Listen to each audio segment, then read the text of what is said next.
come the Dolphins. And on that last drive, went for it on fourth, turned it over. A good job by their defense, though. They held them to 3, but this offense, they've got to be a little bit better, a little bit more careful here.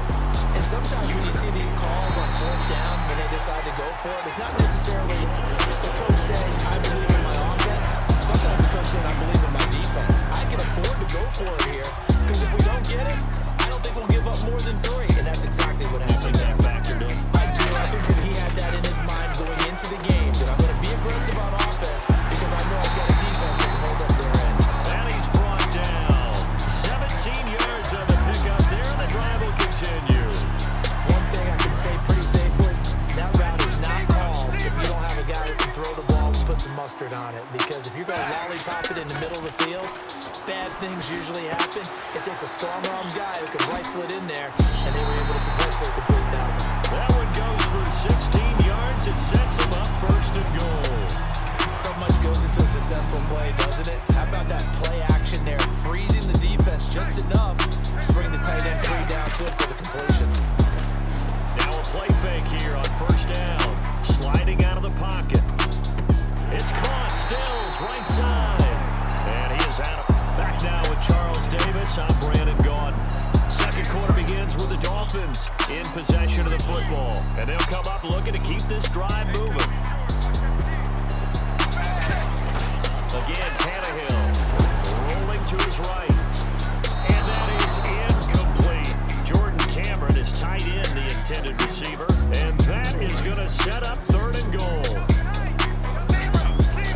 And on the outside, they're playing press coverage. They'll try to run with a J. And he is in.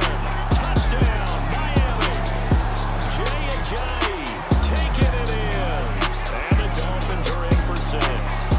But they decided to run it in and got it done on third and goal. A lot of times, that's a passing play. And the kicker just has to come out for the PAT. He can breathe a sigh of relief as well, right? Although I don't know if he's really breathing a sigh of relief. I think he likes to put 3 points on his ledger. Franks now on to kick it away after the touchdown. A very short kick. This will be taken by one of the up men. And that's the kind of return you're looking for. To get into that spot on the field, that allows you to do a lot of things on offense. Atlanta now coming out on the field. And they had 3 points last time, but they didn't want 3 points because they were well within range of scoring a touchdown. We'll see if they can do better now. I'm with you on that one. Let's just go ahead and be frank about the whole thing. The only one happy about the 3-point kicker. Exactly. He put it through the post. That's going to help him in contract time. But that offense, you're thinking, let's get in the end zone this time. I don't know if that helped him in contract time. You could have kicked that one through. I don't know about that. Toe bash. I don't know about that. Super toe. A couple of Dolphins in on the stop. After the penalty, here's Freeman. Oh, a heck of a move. Man. And taking it across midfield and inside the 45. 12 yards there as they move the chains. And the man who helped Florida State to a national title in 2013, Devontae Freeman, reeling off a nice run. I remember when he came out of school and I was evaluating him for the NFL draft. I loved a lot of his game. Run it, catch it, block. But I loved how hard he played. He played every play as if it were his last, and that ran him to the Pro Bowl after the 2015 NFL season. The good signal callers would never go back in the huddle and play the blame game because they need those guys to protect him. But on that last one, his offensive line, they lost their leverage very quickly, and that's why they were able to get to him and hit him as he tried to throw the football and force an incompletion. And he'll lose yardage on the play back at the 45-yard line. He lost 2 there, and it's third down. When I see Cameron Wake make plays like that, I can't help but shake my head sometimes. He had to go to Canada first before he came back to the NFL, where he's now an all-pro. Yeah, undrafted out of Penn State, but look at him now. Looking for Jones, and it's intercepted. It's picked off by Jelani Jenkins. And he'll get this back across the midfield stripe and down to the 47-yard line. Well, Ryan's trying to fit this one into his favorite target. It was once Tony Gonzalez. Then, of course, Roddy White. No question who it is nowadays, Mr. Julio Jones. But this one doesn't get there. And his throw is going to be incomplete. Devontae Parker, the intended receiver, and it'll be 2nd and 10. Second down following the incompletion.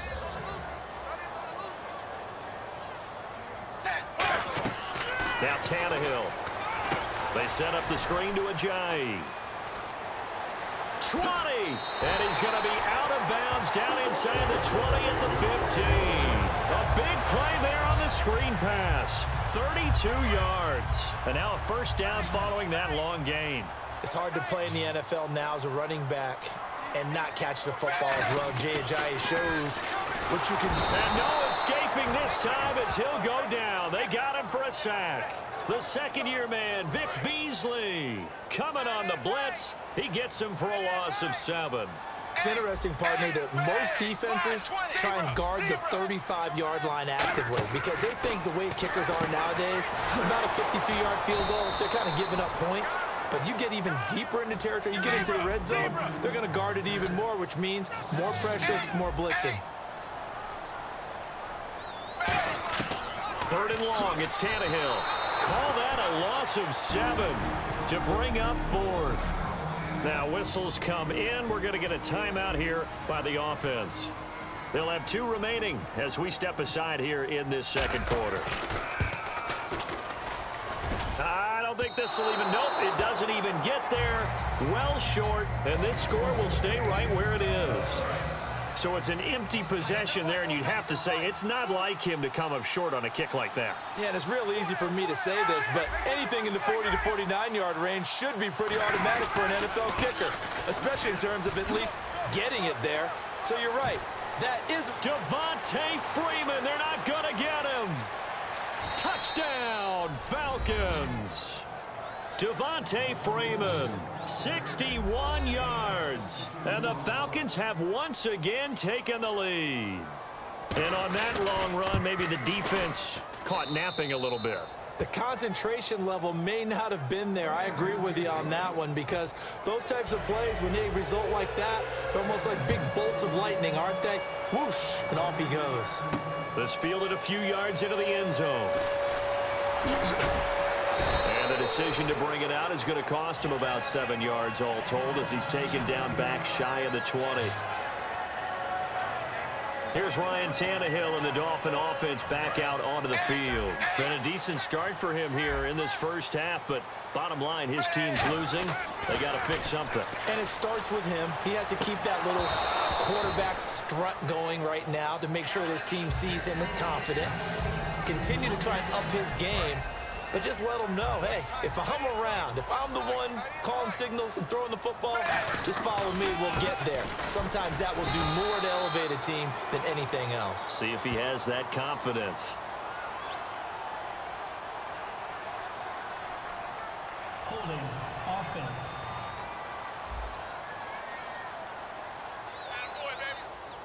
Still second down.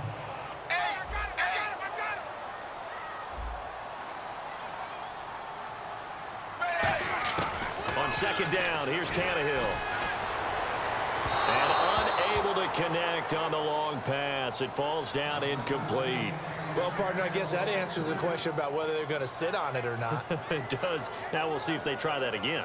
Yeah, I think what we find on plays like that, when you take that shot, if you're unsuccessful, then you go way more conservative to finish the half, you know? I think that's the way they'll go. From the gun on third down, Tannehill going deep here for Parker. Oh, a ball batted in the air, and now it's intercepted. It's a first-round pick, Keanu Neal. And he's going to go out of bounds at the 30-yard line.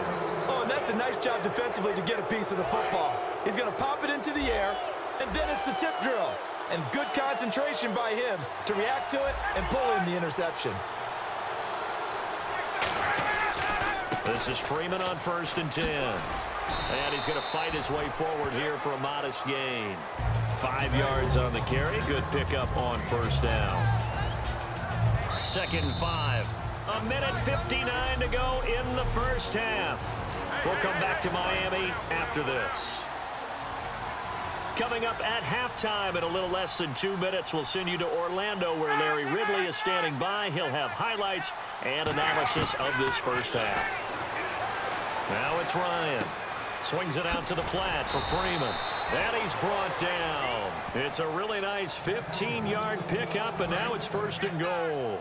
And the defense with their backs against the wall a little bit here as the offense is in the red zone. So many times you hear today's NFL described as a space game. Get your best players into space with the football in their hands. That's why sometimes you just swing it out to your runner, get him out in the flat, and let him have a chance to make people miss an open field. All right, say it with me now. There are a lot of different words we can come up with. Maybe we go back and forth after that play, getting his toes tapped down to make that catch. Crafty. Yep. Wiley. Oh, definitely. All the veteran names. You name it, has every move in the book and continued to get better throughout his career so he can make that type of a catch.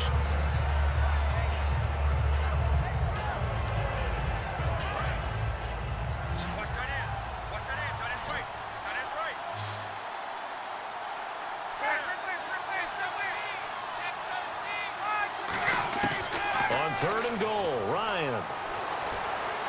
This will be caught at about the 6. And he'll be brought down here at the 3-yard line. He wasn't the primary target, but I think it was almost like a check down situation, wasn't it? Yeah, hoping he can break some tackles, a big tight end, but he couldn't do it. Yeah, get it to that big frame and hope he can scatter some bodies, unable to get it done. And the kick for the 41-year-old is up and good. And that'll open the lead up to a touchdown now at 13-6. So give them 3 there. A good drive gets them inside the 5, but they couldn't punch it in. And credit this defense, too. That was the old bend but don't break approach, but it kept the offense out of the end zone.